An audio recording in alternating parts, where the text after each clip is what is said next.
Muted. We are going to go ahead and get started. Before I start, I just want to let everyone know, so everyone is muted, but if you have any questions during the presentation, please feel free to type it in the chat. We'll be looking at the chat window. Also, at the end of the presentation, we'll open up the lines so people can have a discussion at that time. So just to give you a brief overview for today, we'll be going over the LCC viewer, which is the end user tool. So previously we have presented the import tool, which is used for migration.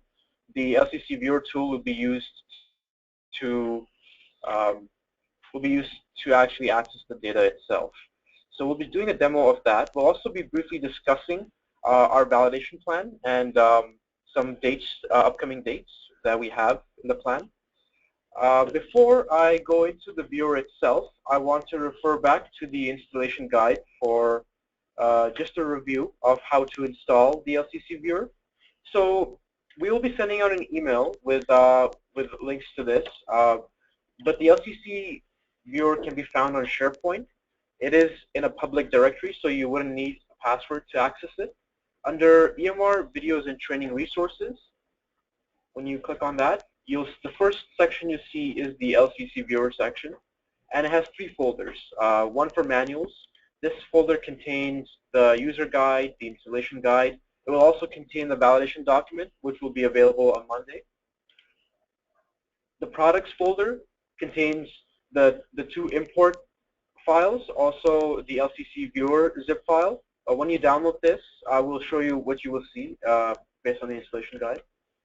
And the last folder is the webinars folder. This is where we're going to upload. So this webinar is being recorded, and it's going to be on SharePoint. Also, the previous webinars are available in this folder as well. So in the installation guide, on page 66, scroll down. So the installation guide goes over installation of the import tool and all the other processes as well, but it also covers the installation of the LCC viewer. And that starts around here. So the link for the viewer is available in the guide.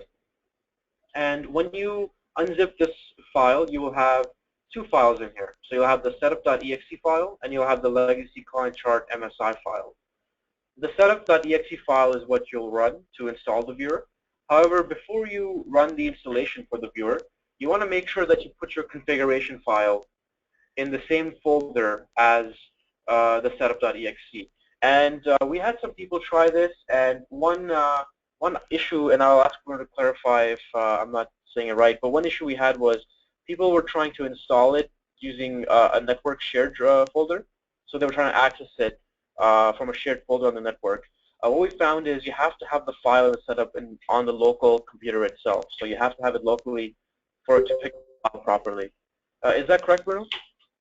So I can clarify. Actually, the problem we have is that the user who is trying to access the file is a local user. So if you want to install the file from a shared drive or a shared network drive, you need to provide full access to the folder, meaning access from everyone to have at least the right to read. Thanks, Bruno. So you will use the setup.exe file to start the installation. The installer first checks for 2 things. It first checks if you have the Windows installer. If you do not, you will see this window, and it will ask you to install the Windows installer. And it also checks to see if you have the .NET Framework version 4 installed. These 2 supplementary softwares are used for the LCC setup, so they're required for installation. If you don't have them installed, the setup will check, and it will ask you to install them. If you already have them installed, you will not see those windows. Once you go into the actual setup itself, you will see the LCC installation window. You would simply hit Next, and you would choose the directory where you want to install it by default. So you can leave it at the default directory. When you hit Next, it will begin the installation, and it will during the installation, it will check for that configuration file. That configuration file is what you get from the import tool when you hit Export Configuration. And what it does is it it has data retaining to where the database is located on the server, so it will configure the LCC viewer to have a connection to the database. One thing I forgot to mention is when you're putting the file with the setup itself, if you do want to set up as a multi-database, so if you have multiple databases, what you can do is you can put all the LCC files, so you will run the import tool on each database individually, and you will export, let's say if you have 3 databases, you will export 3 different configuration files, and you will put all of them in the same folder, and that way the LCC will pick up that there are multiple connections.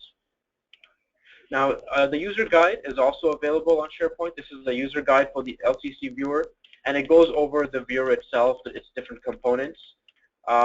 It explains how when you install, it will create a shortcut, and that's how you can access the LCC viewer.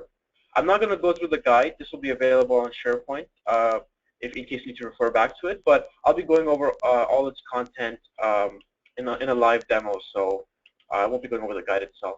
Now, when you have installed the LCC viewer, you'll have a shortcut for it on your desktop. It will also be available in your start menu. Double-clicking on the shortcut will launch the dashboard for the LCC viewer. The dashboard, if you notice, on the left-hand side, it has buttons for you to be able to switch between the different modules. At the very start, these buttons will be inactive. The first step for you would be to log in using your username and password. At the very top, there is a database selection. Now, if you're a single database setup, you will only see one database. But if you set up with multiple connections, then it will have a list of those connections below. Your username and password will be the exact same username and password you have for Purkinje. So during the migration process, we copy over the user configurations and the user password. So your rights and your password are copied from Purkinje. So I'm going to log in using my password. Once you hit login or you just hit enter, it should enable the side buttons based on your rights. So if you see on the left-hand side, these buttons have become active. The clients button will enable you to access the clients module, and all information related to the client itself is stored here. All information related to schedules specifically can be found in schedules, and PDGs contains all information for groups or community initiatives. The settings button is currently unavailable. However, it will be available for our November release. What the settings buttons, this will give you access to user-specific settings. So things of the nature where you want to change your password, or if you want to change your language preference. We also have some enhancements that we are looking to make, and the settings is where we'll be able to allow you more configurability, essentially. The last button is the admin button. This is where administrators will be able to manage their users. They'll be able to manage auditing and patient confidentiality, for example. So I will go through each of these one by one. And the last button is a logout button. It will take you back to the original screen. So to access the clients module, you will click on the clients button. As soon as you do that, you'll have the search screen. So just I have a question here. When exactly is the November release scheduled for?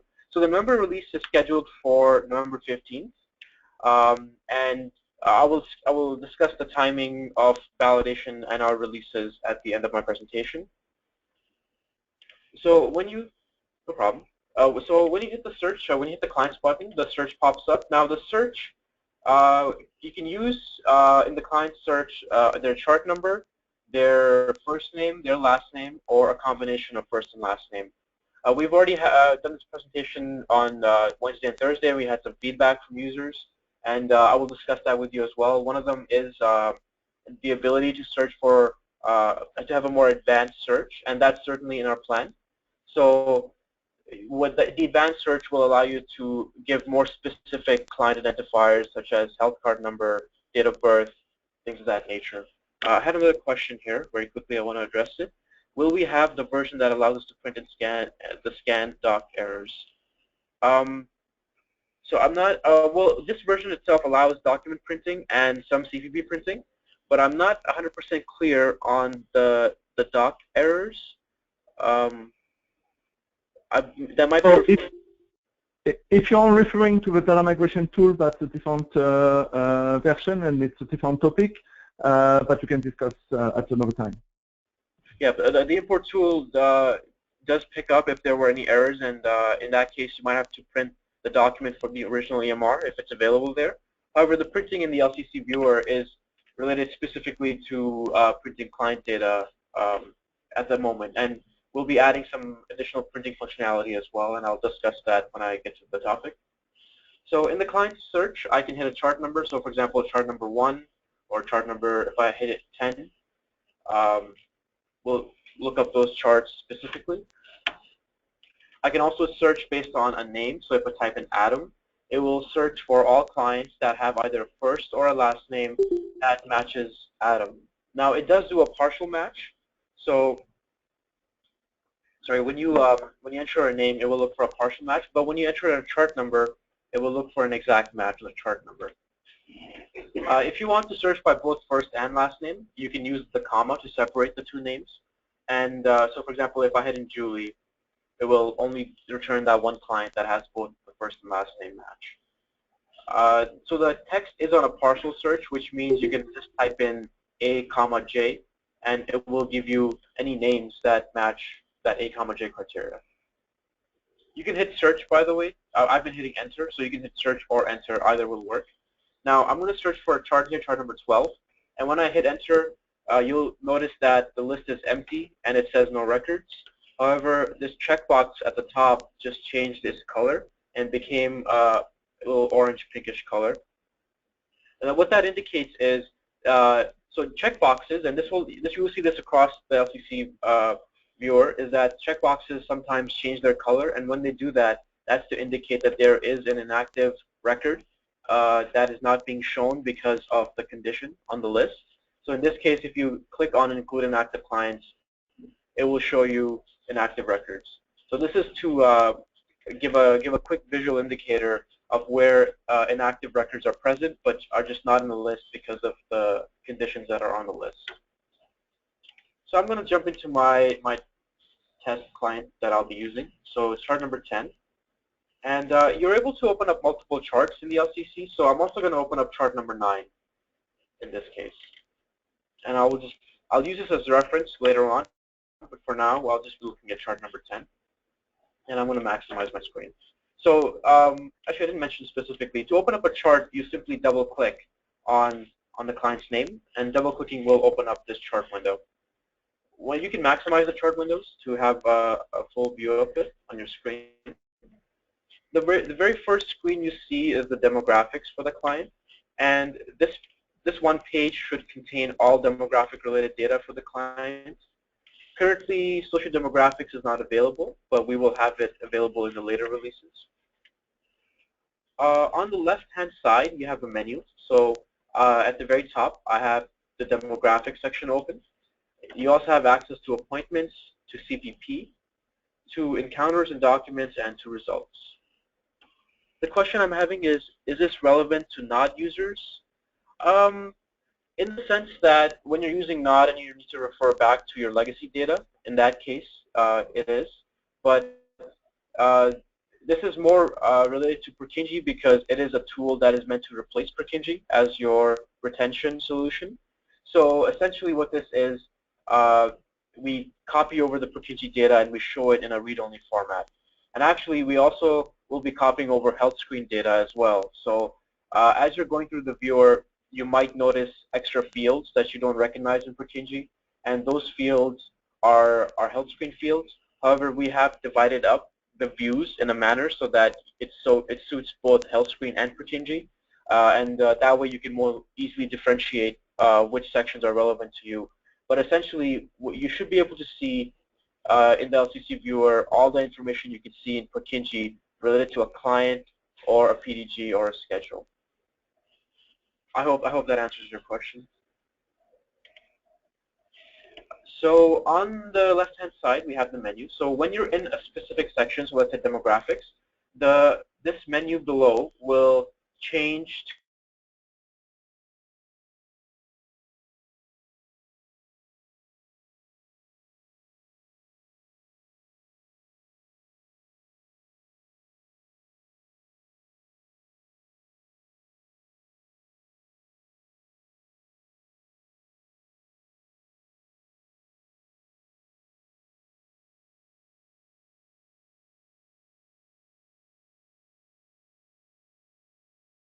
Muted.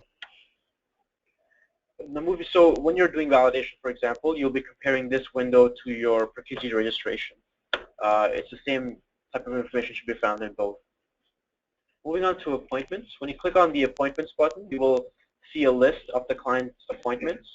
By default, this list should match the client appointment list that you see in Purkinje registration. On the left-hand side, actually, if you want to, and you can also open up details for a specific appointment. So if I double-click on this appointment, for example, it'll open up an appointments window, and it will show you specific details related to that appointment. And I want to mention something that is true across the LCC. So wherever you have a field that displays data related to a record or data coming from the database, it is, first of all, in read-only format, so you can't change it. But what you can also do is you can hover over it to see what the text is. This becomes useful when, just in case you have very large data in the database and it gets cut off. So for example, if I shrink my view down to force a cutting of the data, you'll notice that these three dots appear, which indicate that there's more data available, and you can see the full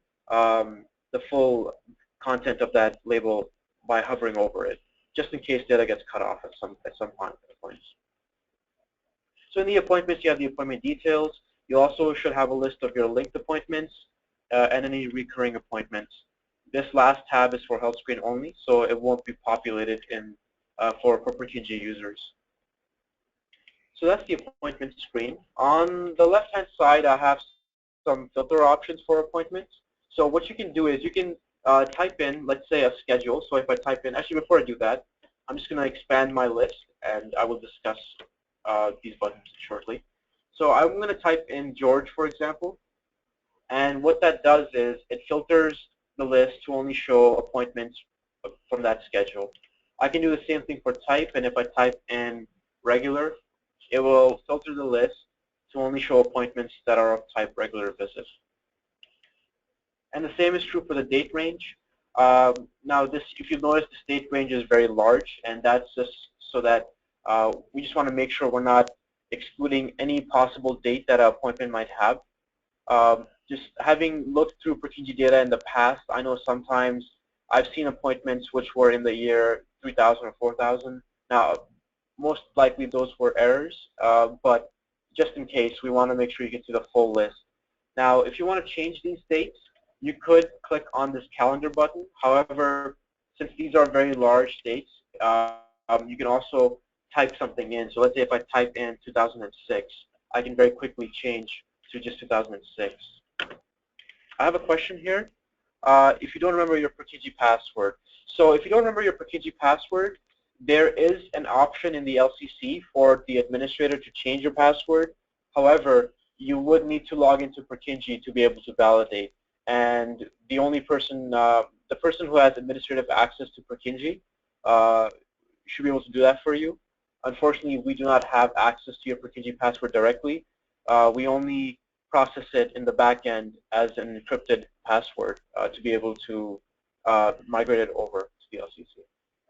Yeah, so in essence, the administrator would have to change your password in both systems and set them to the same password, but he would have to do the operation in both systems. Yeah, that's a good point, actually. If you've already begun the migration process and you've migrated over the first few steps, which is the copy data process and the import, the password would already have been copied over. So if you change the password in Purkinje, you would have to then change this password to the same password in the LCC as well. Now on the left-hand side, you will notice I have these canceled, postponed, and delete buttons. I'm going to refer back to chart number 9 very quickly, just to show you something.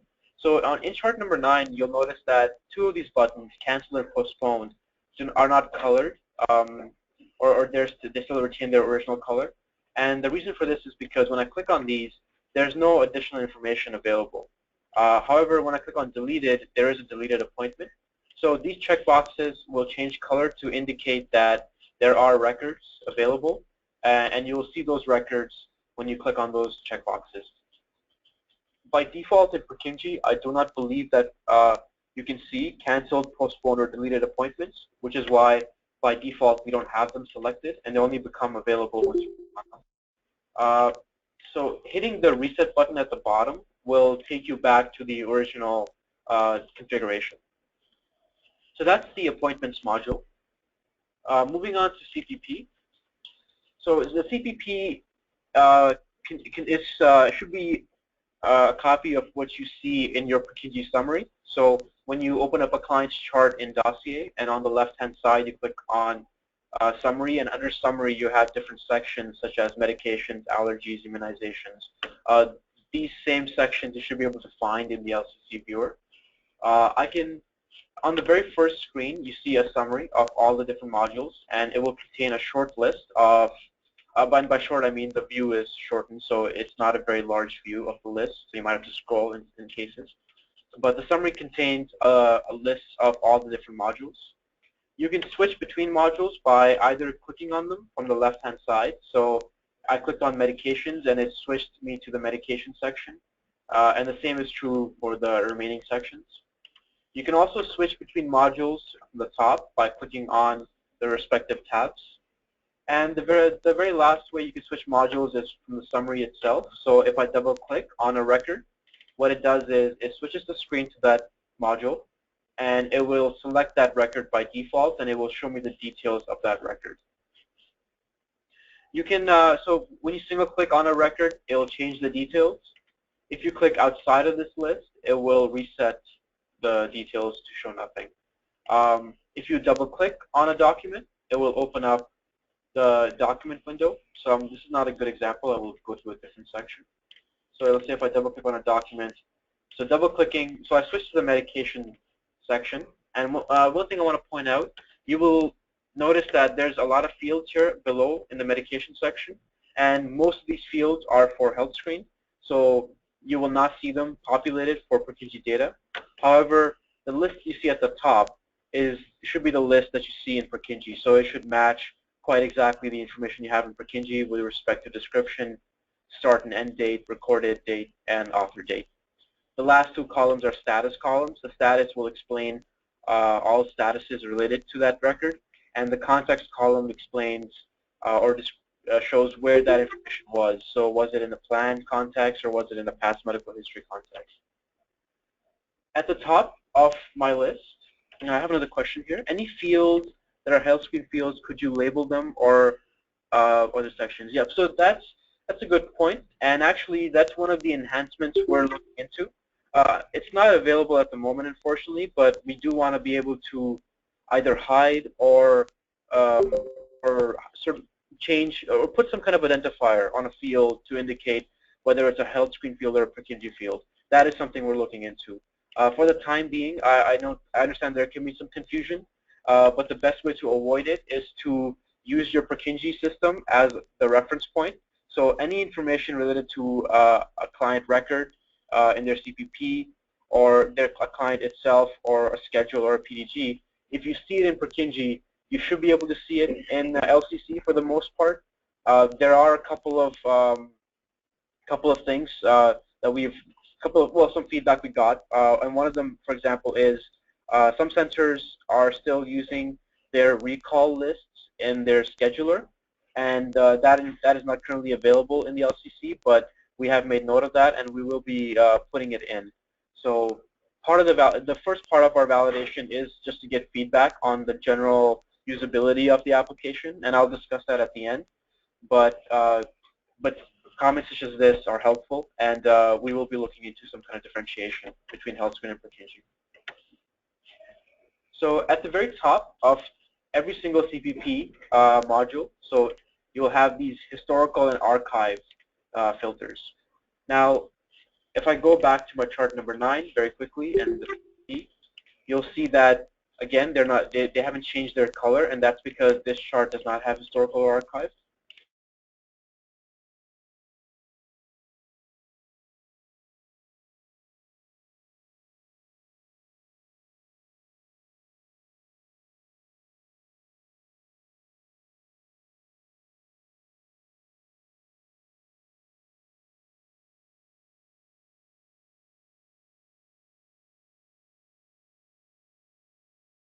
Muted.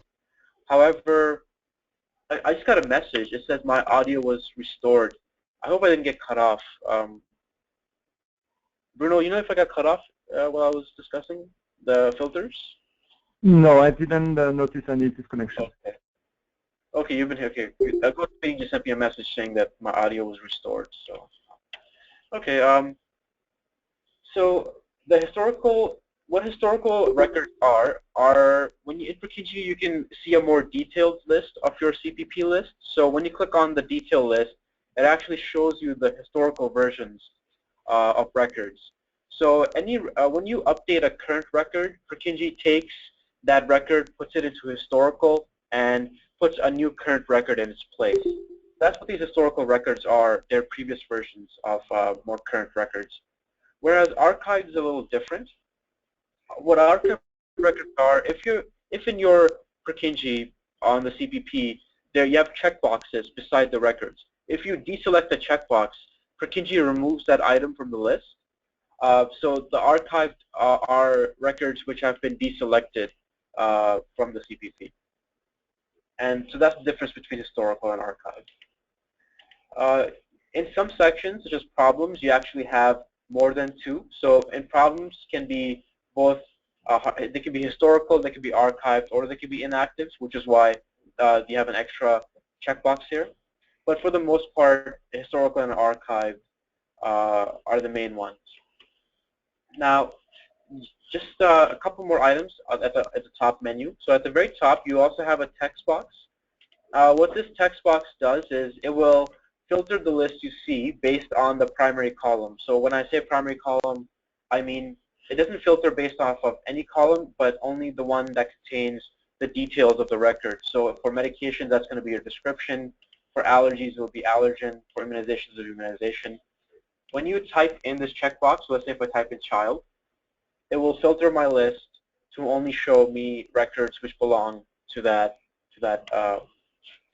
criteria that I just entered in. And if you get rid of it, it will give you back the full list. And the very last button, so I switched to the medications just because I have a lot of records here, and I would like to have a more fuller list. So there's a print button on the very right-hand side. Clicking this print button will open up the report window. And what this report window is a list of all the records that you just saw in this list. So this list in the report should match this list in the medication section. We are looking into some modifications to this list. So in later versions, two things. One comment we had was the ability to print the entire summary without having to go through individual modules. So we'll be looking into that. Because currently you have to go to the individual module to print the individual list, but we will have a more friendly print feature for the later releases where you can print the entire summary, and more advanced printing functionality will be available. So in the report screen, there are some buttons at the top which are useful. You can switch to the pages by clicking on these buttons. You have a print button. You also have a layout and a page setup and an export button. Clicking the print button will open up the print screen, and it will print that list for you. Clicking on the page layout just changes the layout that you see. Page setup is the setup of how the page will be printed. By default, all pages are in landscape configuration. And the last button on this section is the export button.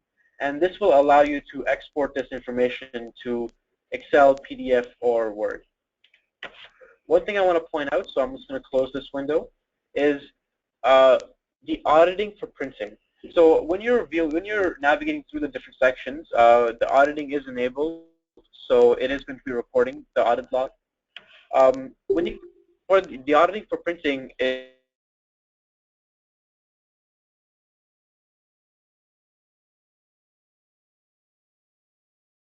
so even if you don't print the document itself, unfortunately, we do not have access to this print button as directly as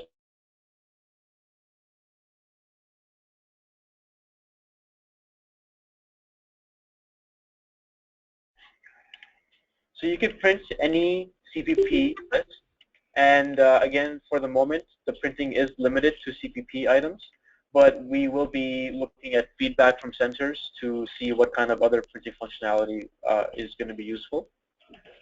The last item you can print, so I'm going to double click on a medication record and it's going to open up the medication document window, and I'm going to maximize it. In the document window at the top, you have the option to print the document. So if I click on this button, again, it will record in the audit, and it will give you this print window to be able to print this document. You can also zoom in on a document, and you can also change the layout of the document screen. Below this document screen, so you can drag and drop this window, but this window, you will recognize this window similar to the documents property window you have in Purkinje. So this should give you very similar information. So for example, history will give you the historical version of the document. It will also give you what happened with the document with regards to its printing status, and also any messages that might have been sent attached to that document, and who it was seen by and who was removed by, that sort of information. All the comments that were on the document can be seen in the comments tab, and the last tab just contains the details about the user that was that created or updated this document. So that's the document screen, and again, this screen is when you double-click on a medication or a CPP record. The same thing happens in Purkinje when you double-click on a CPP record, except in Purkinje it opens it up below here. However, in the LCC, it opens up as a new window, and what that means is you can open up multiple documents if you wish. And in my case, I think I have the exact same document just because these are not real documents. I'm just using them for testing. So the data you see in your own interface will be more apt or more appropriate. Now moving on to the encounters and documents section. And I'm just going to check if I have any questions so far. I do have a question. Yes, actually that's a good question. The filters, and I did not mention that specifically. I'm going to go back to CPP and medications. So the print does respect the filters you've put in. So if, for example, I type in Percocet or just PER for Percocet, and I click the print button, it will only show me the three medications that match that filter criteria. Now, another enhancement we are going to be putting in is the filter indicator. So when you print this form, there will most likely be an extra field, a space here, that will mention that this is a filtered list, and it will mention what kind of filters have been applied, just so that there's no confusion when you see a very short medication list for a client, for example. So moving on to the document section. In the document section, you will have a list of all the documents related to that client. This will include the external documents. So those are your labs or any scanned document that was related to that client. In essence, this list should match what you see in Purkinje, in the Purkinje document section. And on the left-hand side, you have your document tree. This document tree, again, should match your document tree in Purkinje. So if you have created additional folders or new folders, you should see those folders in this list. And the list functions in a similar manner. So if I click on clinical, for example, it will only show me documents that belong to that clinical category. If I click on investigation documents, it will show me documents that belong to the subcategories of investigation documents. One enhancement request we've already gotten and we're going to be looking into is to either remove or put some kind of indicator on these folders to indicate that they don't have documents in them, so you can more easily see which folders have documents. For example, summary and demographic data would not have any documents as far as I understand. So those kind of folders, we want to be able to either disable them or put some kind of visual indicator. So we are looking into that kind of a feature. In my document list, I have the details at the bottom. This is the same detail window that I went over in the CPP section, except in the document section, it's part of the actual module itself. And again, you can resize this part of the screen. Double-clicking on a document will open up the original document. And this is, again, the same document window that you saw previously, except there's one difference is that you no longer have the document details. And the reason for that is because the details are now part of the original document screen. So if you maximize this, you will only see the document itself, and you have the same print, zoom, and layout features at the top. At the very top, similar to the CPP, you have some filter options available. So the deleted button is in red, indicating there are deleted documents. And if I click on delete it will show you the deleted documents in red to indicate that they are deleted, and the status will reflect that indicator. I also have a search box. So for example, if I type in, let's say, visit, it will search the list to only show documents that have visited as part of their titles.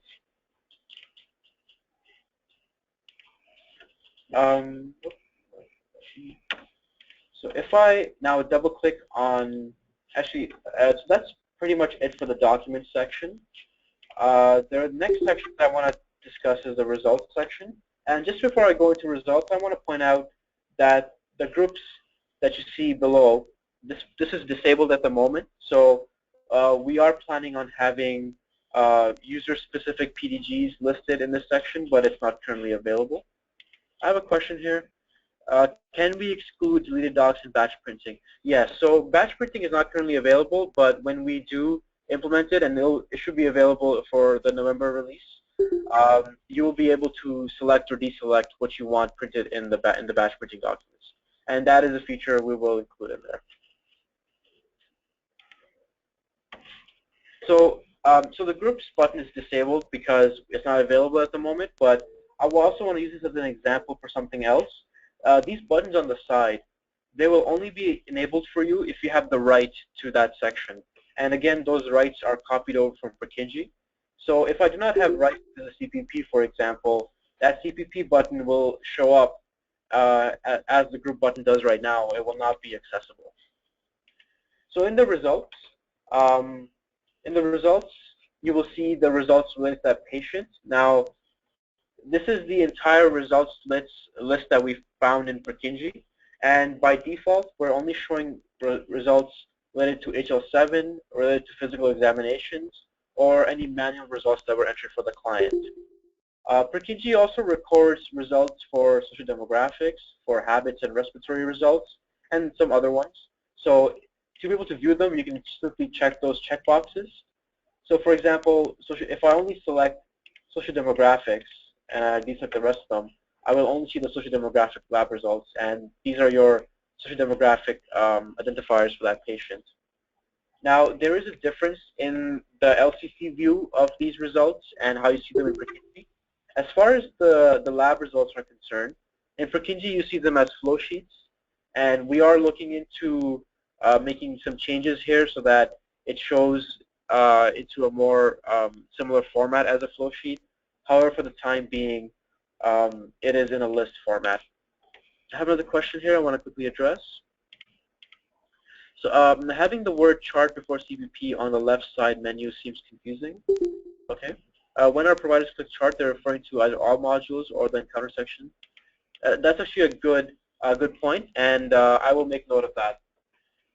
So that's actually a fair point. We will change it to CPP and / summary to make it more appropriate. Thank you for that. So in the list, what you can do, so for some clients, this list can be very large. So you can use this test name text box to filter it. So for example, if I only want to look at MCV, I can type in MCV and I will only see that record, just to quickly look up a specific record. Also, below the list, you have this include deleted results. And what this button does is it will, because it's in red, it indicates that there is a deleted result. And when you click on it, you will see the deleted results show up. And again, the results functions similar to the other modules in that if you double click on a result, it will open up the document that was associated with that result. Now, what you see here is this document is not available, and this is because my records are test records that I've created. They're not actual ones, so they don't all have documents related to them. One thing I quickly want to point out Actually, I forgot to mention in the document section, I want to go back to this very briefly. And I want to go back to my chart number 9. Actually, oh yeah, I'm going to go to chart number 9 and look at chart number 9 document. So before you start doing any validation or start using the LCC, we do ask that the copy data stage of your import has completed. And if I refer back to the installation guide, I want to show you what that stage is.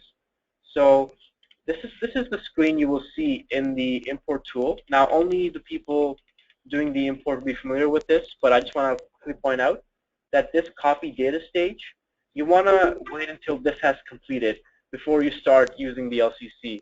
The batch printing can continue afterwards, and also the external import can continue afterwards, but the copy data stage at least. And that's because most of the data that you see in the LCC is that copy data stage. So if the copy data stage has not completed, the list you see in the LCC will not be complete, and in some cases it might cause the application to become unstable just because it doesn't have the reference, the information that it needs to show. Oh, you are not on the right page. Move up. Okay, I will move up. Sorry. You're right. I can move up to a page that shows this more appropriately.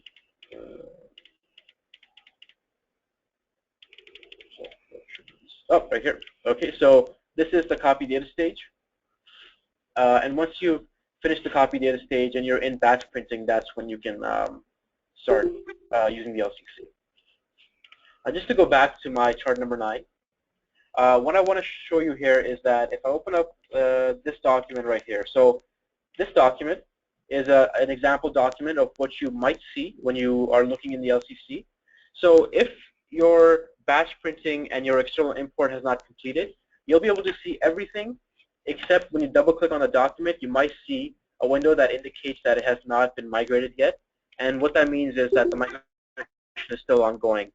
However, for external documents specifically, because these documents are stored on the Purkinje server in an external location, and the Purkinje database has a link to where they are located, we have the ability to show you this document externally. So if you click on Open Externally, it will open up this document, not through the LCC, but through an external viewer. Now, what that also means is if this is a PDF file, so PDF files in the LCC, you can see them without having Adobe if you're using the LCC itself. But if you're using an external path to open the file, you would need to have an Adobe Reader installed to be able to look at PDF files. However, for the LCC, once your migration is completed, the LCC is independent of any Adobe or Word-related requirements. So you don't need to have those installed to be able to see documents in the LCC. Just to go back to my, so the very last thing I want to cover in the chart is that when you open up documents in a chart or open up any windows, so I have this document window here, I'm going to open up an appointments window as well. All these windows that I've opened up from chart number 10 are linked to chart number 10. What that means is, one is that you cannot bring chart number 10 over them, but you can minimize these windows, and then you can see chart number 10. Because this becomes useful when you have multiple windows open, and if you have multiple charts open as well. So if I go to chart number 9 and I want to open up some chart number 9 documents, if I switch, so the charts have this person icon on them, the documents have the document icon, the appointments have this clock icon. If I switch between charts, it will also switch between the different documents and the windows related to that chart. And if I close a chart, it will close all documents and appointment windows related to that chart. So this is just to control the windows on the screen a little better, so they are attached to their original record itself. So that pretty much covers the client's module. I just want to quickly check to see if I have any more questions, and I don't think I have any new questions. Okay, there's one right here actually. Why do not we wait until all data can be migrated? So one reason we don't want you to wait until, so we do want you to wait until the copy data has finished migrating. And this stage, a lot of CCs have already completed this stage, and this stage is fairly quick. At most, it might take you, some CCs have had errors, and we are working with them to resolve those errors, but those that have not, but many have completed this stage. We don't want you to wait until batch printing is completed for two reasons. One, most of the data you'll be looking at validating. So if I go back to the client's chart, anything you see in demographics, anything you see in appointments, anything in CPP, except when you actually go, actually, I need a chart that has the document in it. Except when you go to an actual record and you double click on it, and this document you see is the only thing that will not be there if you have not started or completed batch printing. However, every other piece of information is part of that copy data stage. So we want you to, and we don't want you to wait until batch printing is completed, because for some CHCs, if they have a lot of information, a lot of scanned documents, or a lot of documents in general, the batch printing can take up to a month to complete. So we don't want you to wait until then, just to be more efficient with the time that we have. And also because you should be able to validate most of the information even before the documents have finished migrating. Okay, so back to, now I can go into the other modules. So that was the client's module, and most of the validation and most of the, it is the biggest module, and it also has the most information. Schedules is where you can see your provider schedules. When you click on schedules at the very top, you will have a drop-down list of all the schedules that are available to you.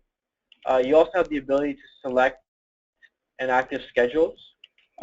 Just for the time being, this inactive schedule checkbox does not change its color to show inactive schedules. Now, most CCs are going to have inactive regardless, so there will always be inactive schedules for the most part. However, we are going to be looking into changing the color of this checkbox. Just because this is not a list, it's a drop-down list. It just functions a little differently, so we couldn't color in some of these items. I have a question here. So no, the question is, does the schedule display templates and grids? So unfortunately, your templates and grids will not be brought over.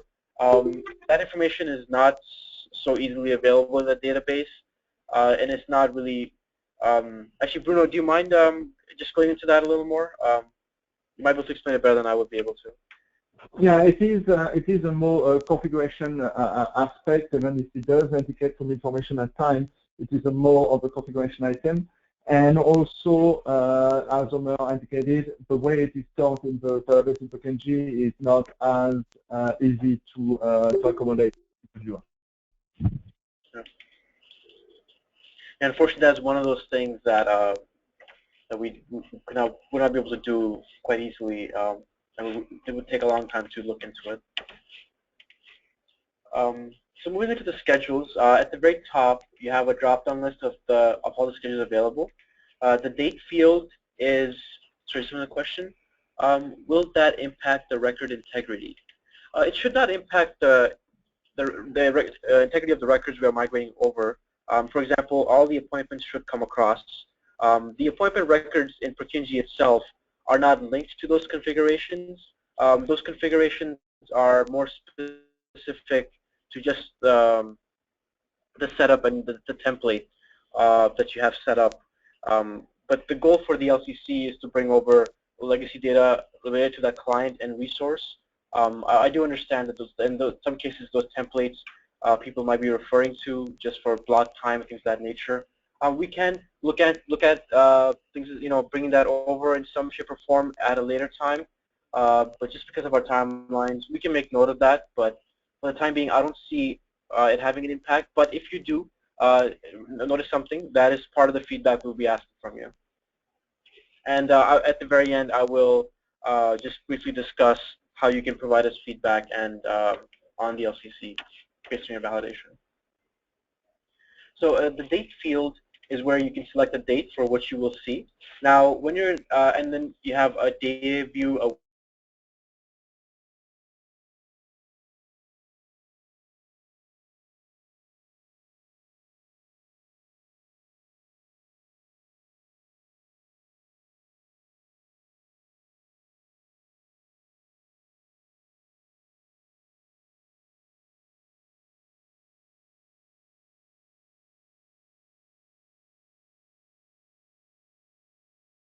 Muted. I know it's, I will wait.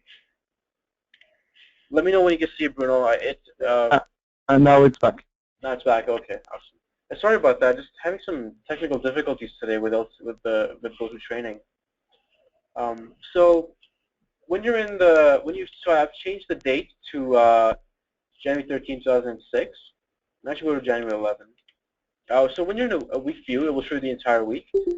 You will notice that this button changed color to, again, I don't know what this color exactly is, but it's a different color. It's sort of pinkish, orangish. So when you click on this, it will show you the canceled, deleted, or postponed appointments. And these appointments will have this dotted pattern in the back just to differentiate them from appointments which are not canceled, postponed, or deleted, essentially. And you also have the option to change the time scale. So the time scale, if I change it to 5 minutes, it will, sorry, let's move this. It will show you appointments in a 5-minute time scale, which is a more expanded time scale. Now, for the time being, I realized that the schedule scrolling can be a little buggy at times, and you'll see this extra space at the bottom. We are looking into this, and we'll be looking into resolving that issue. But this should only be a cosmetic issue. It should not. You should still be able to see the full day on the schedule view, and you should be able to scroll through it. But we'll be looking into cleaning that up a little more for the later releases. Now, when you're in the schedule and you see the appointments, you can double-click on appointment to open up the appointment window. And this is the same window that you saw from the client's appointments section. There's one difference, however, I want to point out. So in this, on the left-hand side, I clicked on a PDG appointment, and on the right-hand side, I clicked on a client appointment. The main difference between the appointments is this attendance tab. So only the PDG appointments will have this attendance tab, and this will show you the attendance for that PDG. It will not be available for clients since they don't really have this data associated with them. And that's it for the schedules module. Actually, I just want to show you the month view. So if you do switch to month, it will show you the full month worth of this. Now, switching to PDGs. The PDG search works similar to the client search. You can either type in a chart number for a PDG, or it's one of its name, its original name or its other name. Both can be used. So if I just hit search on an empty list, it will give me the full list. And what you might notice again is that this button changed color. And if I click on this include inactive PDGs, I will see the PDGs as well. So the inactive PDG as well. Double-clicking on a PDG record will open up the PDG screen. Now this screen is very similar to the client screen. On the left-hand side, you have menus. So appointments and documents are pretty much the exact same from the client screen. The only difference is that they contain PDG information now. The PDG details is what you will find in your PDG registration. The PDG members are, again, are the members that are part of that PDG. For the time being, the list will show deleted members, and it will show them in red. And we're looking into perhaps maybe having a checkbox here as well to only show non-deleted members and show deleted ones on the click of the checkbox. For the time being, however, it will show you deleted members, and it will show them in red to indicate that they're deleted. The Appointments tab works the same way. You will have the appointment list. You will have the option to include or exclude canceled, deleted, or postponed appointments. And you can filter the list, again, based on the schedule, a type, or a date range. Double-clicking on a record will open up the PDG appointment screen and the attendance for that appointment as well. The last section is demographics, and again, it's the same as a client's, documents. And it's the same, it works the same way as it does in the client's module. You have filters at the top for deleted or a text filter. And these documents are not actually PDG documents, only because I just use them for testing purposes. But when you're looking at your own data, it will be PDG data that you see over here. And again, you can open up multiple PDGs if you like, and you can have them side by side. They work the same way that the client screen works. The very last section is your admin section, and I'm just going to minimize or bring it back to the original scaling because it does not, the screen does not expand. It only just it remains at the top here. So in the admin, we will have more functionality later on. So we'll have options for you to view the audit log, to print the audit log, to be able to change patient confidentiality. For the time being, however, you only have the option to edit users. Later on, you will also have the option to add new users. So you'll be able to add as many users as you want. Just for validation, we want you don't have that ability just yet, but you will have it later on. Now, in the user list, when you select the user, you can click on Edit. And what that does is it gives you access to this text box and the list on the right-hand side. A quick question here. Will the November 15 release allow creation of, yes. So the November 15 release will allow you to create new users. It will have that feature in there. So when you're editing a user's profile, you can change their name, their signature, or their login. Now, just to point out that there are some conditions on what you can do here, and we're going to be looking at improving how those conditions are checked. But for the time being, for example, one condition is I cannot have a blank first and last name. If I try to save, it will stop you from doing so. And if you hit cancel, it will take it back to what it used to be. Similarly, you cannot have a login that is duplicated. So, for example, I already have a QA login. So at the top here, this is I have one record with a QA. So if I type in QA again and try to save it, it will not let me save it because the QA login is not unique. It already exists. I don't exactly like the pop-up boxes. I know Bruno doesn't like them either. And so we'll be looking at maybe showing that information in a more friendly manner. The same is true for passwords. So if I type in a password and I type in a different password and they don't match, then it won't let me save them because they don't match.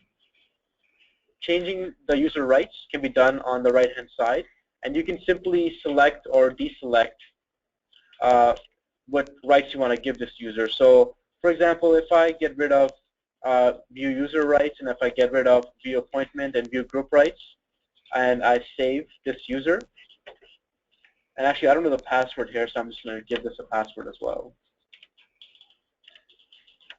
And I'm just going to log out here, and I'm going to log in using this user that I just modified. You'll notice that I no longer have access to scheduled or PDGs. I have access to the admin section, but I don't have access to the users themselves because I don't have the rights to do so. And actually, we'll be changing this as well. Most likely, you won't be able to access the admin section in a later release if you don't have access to view users. Because I realized that if you can't view the users, then there's no point in you being able to access the admin section. For the time being, however, you just won't have anything in the list. So I'm going to go back to my original login. And actually, that's pretty much it for the LCC. Those are all the different modules. Now, I will open up the lines in a bit. Just before I open up the lines, I just want to discuss our validation plan. So on Monday, we're going to be sending out a validation document. So we'll be sending out a communication that has some information. It will include a validation document. And what that document will have is it will have a description of how you can go about doing your validation. What our recommendation is, at least. Obviously, you have control over your validation, how you want to do it, but we will give you our recommendations. We'll also give you an error log you can fill out or an issue log you can fill out to report back to us. And we'll also give you some checklist that can help you navigate between what you should look at in Purkinje and what you should look at in the LCC. Now, some timelines. So the very first part of our validation is just related to the general use.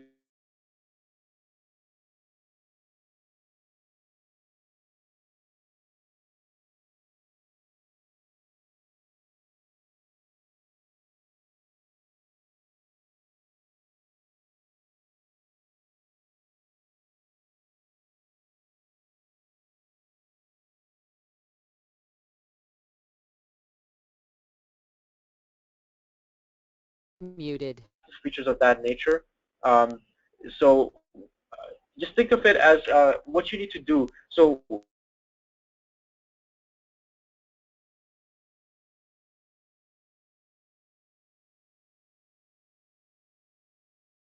or access to certain information that is important in Purkinje. If you don't have access to it in the LCC, that's the kind of information that we want from you so we can make changes and we can make the application better. So we were looking for general feedback by October 30th so that we can incorporate that feedback for the November 15 release. Around November 15, we'll have another release. So in between then, we might, if people have issues using the tool, or we might, we'll be publishing releases to make fixes and accommodate things during that time. But on the 15th, we'll have sort of an official release date for the next version of this tool, and that will hopefully incorporate a lot of the feedback that we get from people.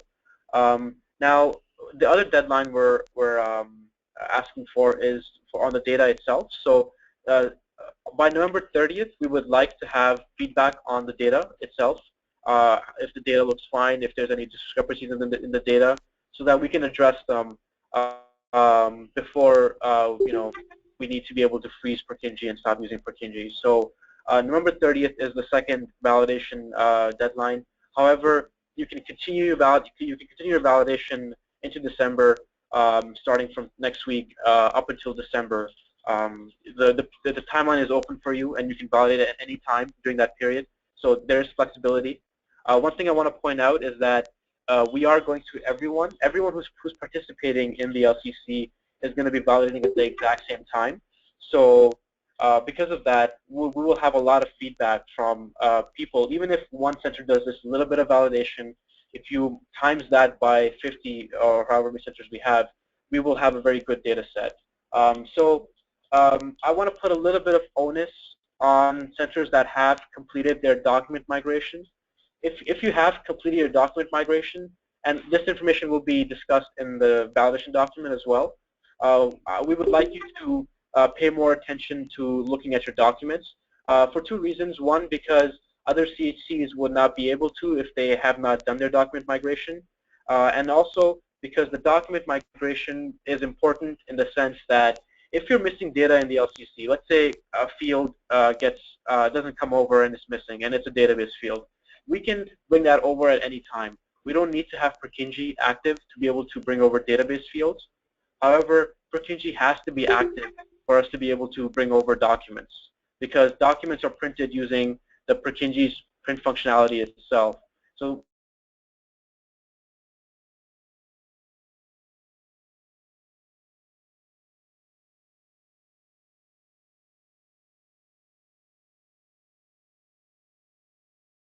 any questions? Hopefully I did not. If I missed any questions, please let me know. I am going to open up the lines now. So if you have any questions, if you want to bring anything up,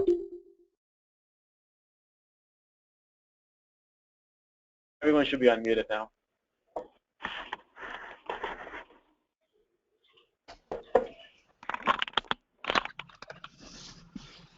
So if there's anything you want to bring up, feel free.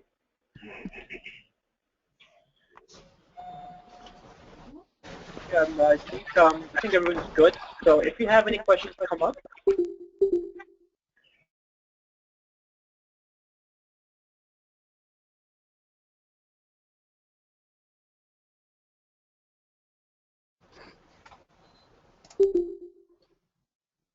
so I just wanted to point out 1 hour after the webinar is finished, you will get a link to the survey and also to the LCC viewer where you can access the files. And on Monday, you'll be getting the LCC document.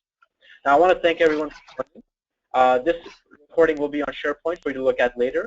And if you have any questions, feel free to email us at ims@aot.org. Thanks, everyone.